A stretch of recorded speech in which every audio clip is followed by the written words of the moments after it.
Boa noite a todos os irmãos. O Senhor se derrame aí pelo Espírito Santo para nos dar um renovo espiritual, nos dar um fortalecimento aí no nosso espírito, renovar completamente a esperança e a fé em cada coração dos nossos irmãos que sempre estão ligados à mesa do Senhor, ingerindo esse alimento espiritual precioso que Deus tem dado a todos nós aqui nesta casa.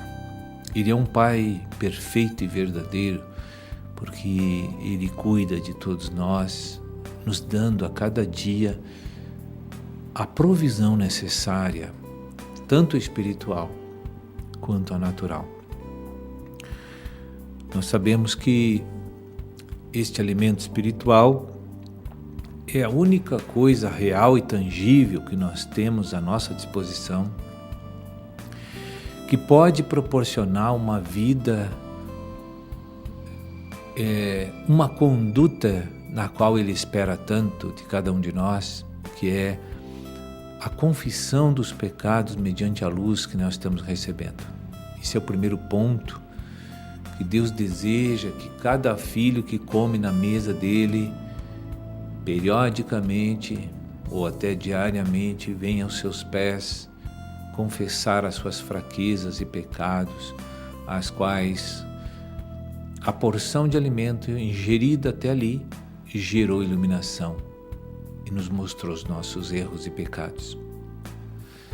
No momento que essas coisas acontecem dentro de nós, imediatamente devemos ir para a prática da confissão dos pecados, para que a comunhão entre nós e o Espírito não seja interrompida, para que as nossas orações não sejam bloqueadas pelo nosso Deus. Então, irmãos, preste bem atenção nesse ponto, que naquele momento em que você está em contato com Cristo por meio da palavra, e naquele momento que a luz gerou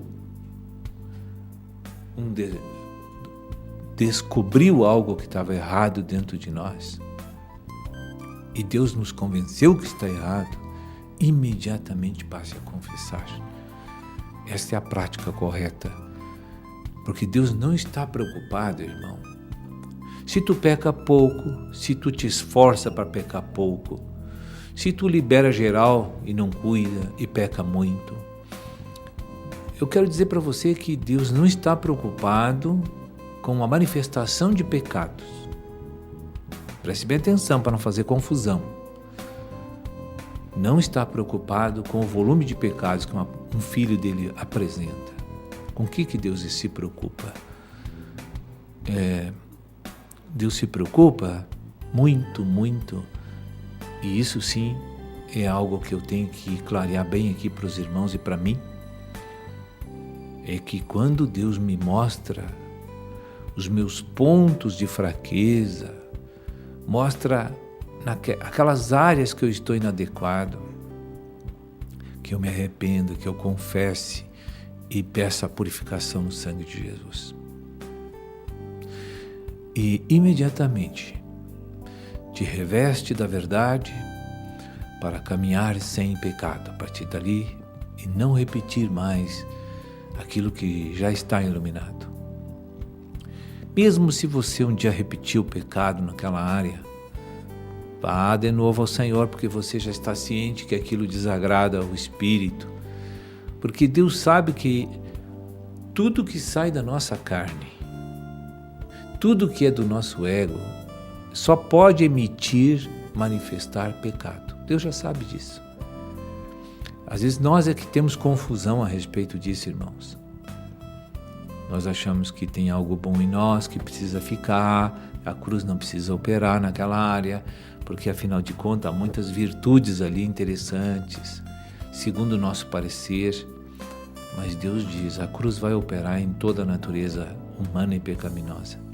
Não deve sobrar nada sem ser tratado pela cruz de Cristo. Amém?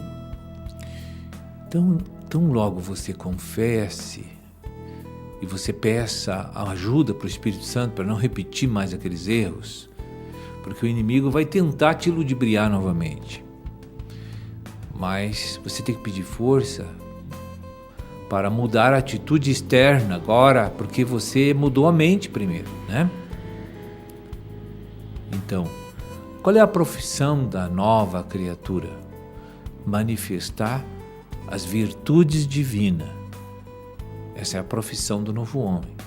Qual é a profissão da natureza humana e pecaminosa? Manifestar o pecado. A profissão do velho homem é pecar. Ele tem que pecar, porque é só o que ele sabe fazer. Amém? Não adianta você chegar para o velho homem e dizer assim para ele: olha, eu não quero mais que você venha errar de novo nesta área. Vai entrar aqui, vai sair aqui, porque ele não garante nada quando ele está na força da vida da alma. Ele não pode garantir nada, porque o pecado, ele vem com uma força avassaladora que o homem não pode segurar com seus atributos morais. A lei do bem, né? Quando o pecado vem de forma compulsiva da carne, ele vem na mente e ele vai sair se não encontrar lá o sangue de Jesus e o Espírito lá. Ele vai se manifestar. Agora, se Deus está com você, dentro da mente, dentro das emoções, ele vai retornar para a carne, porque ele não vence aquela barreira. Amém? Então veja bem, irmãos, vamos aqui abrir a palavra de Deus, vamos tirar hoje e dissipar um engano que todos os crentes praticamente têm na vida da igreja. Eles pensam que devem praticar, fazer alguma coisa pelo seu esforço, pela sua força humana para Deus. E nós vamos tirar essa dúvida hoje e você vai ver como Deus quer que você esteja se achegando a Ele. Vamos abrir em João 6:28. João 6:28. É interessante complementar. O egocentrismo do homem, né, que é o comando das forças malignas do velho homem, então é ele que regula, conforme os interesses que ele mesmo tem, qual é a área que ele vai praticar, qual é a área que ele vai se manifestar. O egocentrismo é a força, né, psicológica do homem, que é encharcada de orgulho e de vaidade. E quando o ego está muito rejeitado, muito quebrado pelo sofrimento das coisas humanas, mas não por Cristo, o que acontece? A pessoa entra em rejeição. Quando a força demoníaca que sustenta o ego perde a esperança de que ele vai ser alguma coisa nesse mundo, a pessoa entra em rejeição naquele momento. Então, observem aqui o que Jesus responde a uma pergunta dos discípulos. E veja que esse problema que está em nós também, na nossa mente, precisa ser trocado com esta verdade. Dirigiram-se, pois, a ele, perguntando: que faremos para realizar as obras de Deus? O verbo aqui é bem claro, a sua conjugação, que o que eles estavam colocando, uma pergunta para Jesus, porque eles queriam participar do reino, eles queriam participar da igreja. Então eles chegaram a Jesus sem entendimento, sem iluminação de como se faz a obra no Espírito para Deus, que é somente no Espírito. Eles perguntaram para Deus, para Jesus: o que eu preciso fazer para contribuir na edificação da igreja? Quais são as coisas que eu tenho que fazer? E aí Jesus respondeu. Verso 29. Respondeu-lhes Jesus: a obra de Deus é esta, que creiais naquele que por ele foi enviado.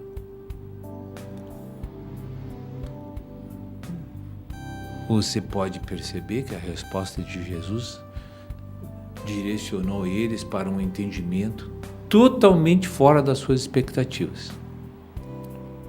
Porque eles estavam querendo receber uma instrução para trabalhar, pela força humana, pela vontade humana, pela capacidade humana, pela habilidade humana. E Deus não quer isso de nenhum dos seus filhos, quero dizer para você.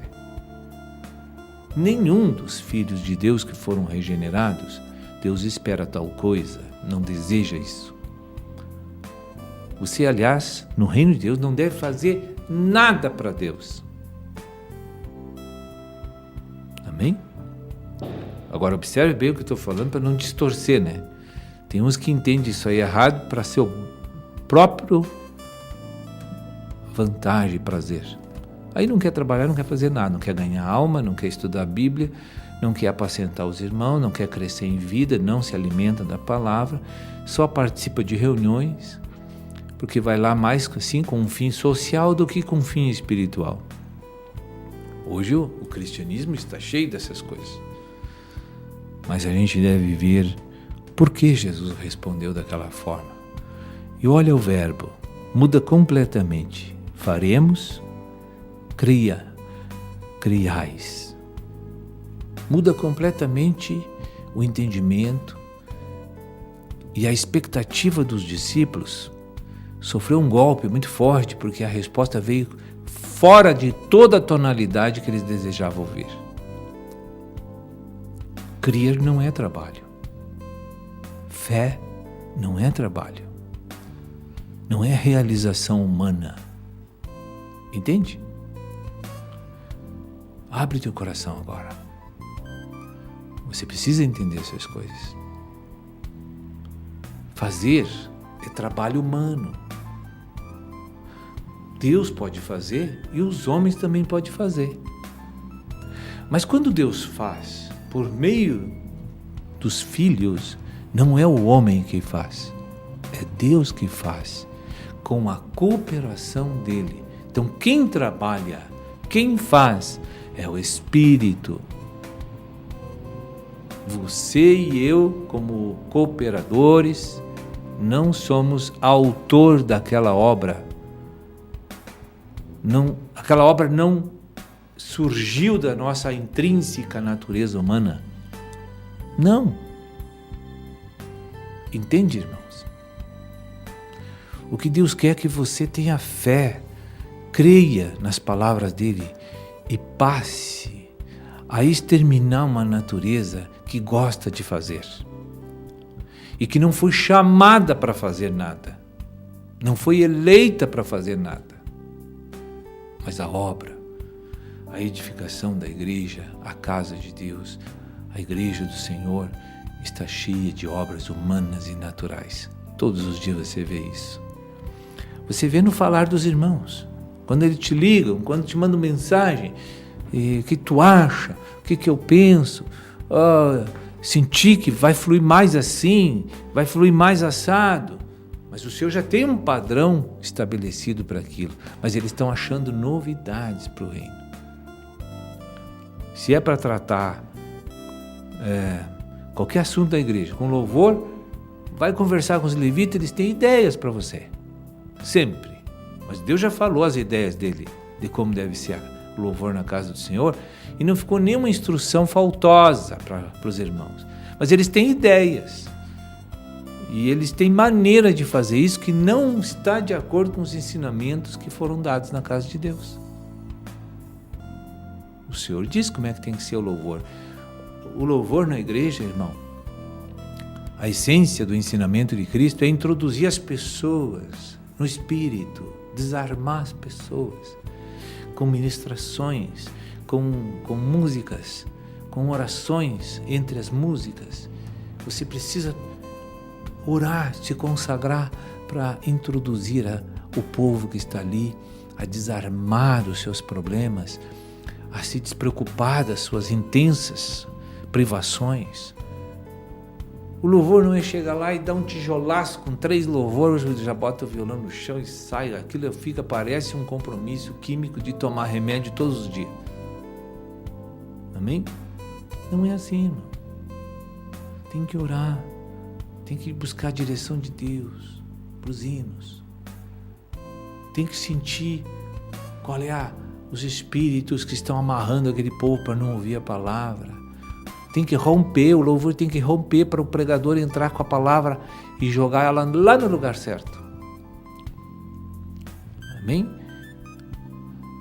Não é chegar lá que nem no mundo assim, larga nem um bailão, por exemplo, larga uma música atrás da outra e todo mundo sai desfrutando. Não é isso. Louvor não é isso. Amém? Aí vai lá para o lado das crianças, todo mundo tem uma ideia para dar, como é que é para cuidar das crianças na igreja, mas Deus já deu.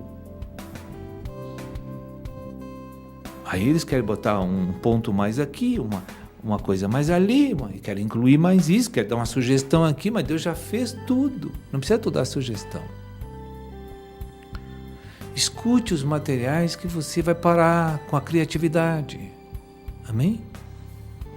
Porque nós não temos que ter criatividade, nós temos que ter fé em Jesus. Amém? A obra humana tem que sumir da igreja, irmão. É uma vergonha como nós somos naturais na igreja e a gente acha que está bem. Acha que está bem. Tem pessoas que passam ali 3 horas ouvindo a verdade, orando, aí se levanta dali e vai fazer tudo como ele gosta e quer. Não adiantou nada aquilo, parece que ele meditou. As experiências são vindouras logo após as meditações, para Deus testar a gente. Não deu certo de novo. Vamos de novo. Então, o homem sempre tem um pensamento fixo de que ele tem que trabalhar, fazer alguma coisa para Deus aceitar ele. Não precisa, vou dizer para você. Deus só quer que tu obedeça, tenha fé nele. Só isso. Conheça e obedeça. E aí você será liberto. E a verdade te liberta daquele malfeitor de obras humanas que é o Amaleque, que é o velho homem. É um malfeitor na igreja, atrapalha muito a obra de Cristo. Amém? O egocentrismo é a força, psicológica do homem, que é encharcada de orgulho e de vaidade. Governo